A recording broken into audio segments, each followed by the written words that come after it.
to use Duolingo. Hello everyone, I'm here to guide you how you can use the Duolingo. So using Duolingo is simple and enjoyable. Here's a step-by-step guide to get you started. First step is that you have to download the app. You have to download the app from your Play Store or Apple Store, depending on your device. If you are using the Android device, just go for your Play Store and search for the Duolingo here.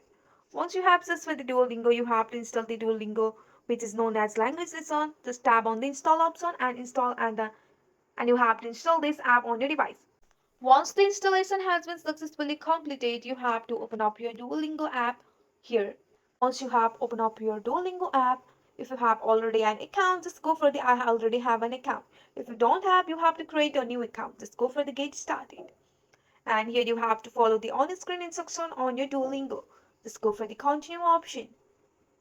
And after that, you have to select your language that you want to learn from the available option. So here you have to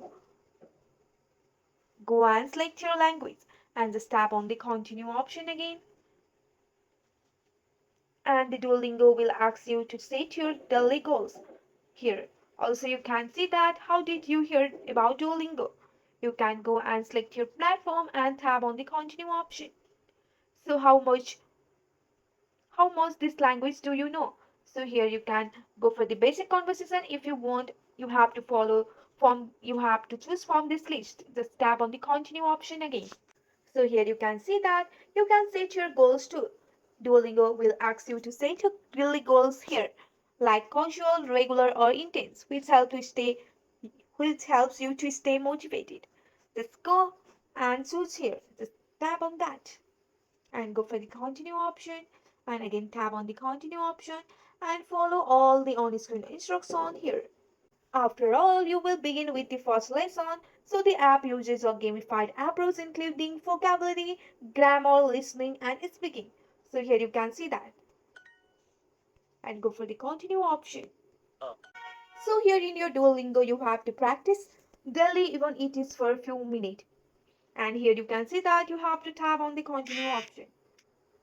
And using this feature you will engage in their stories and you can participate in Duolingo events too. You can also select your strict goals here. And also you can check your skill progress in this app here too. And also you can create your profile and you have to write your age or you can continue with your Facebook or Google account. So you have to select your platform according to your preference here. This is the simple way how you can create your profile and use your Duolingo app here. So you can also join the Duolingo community for tips and motivation and you have to reach your goal here. You can see that. So this is the simple step how you can use your Duolingo app. That's it for today. If you like this video, please hit that like button and subscribe for more. I will see you in the next one. Thank you.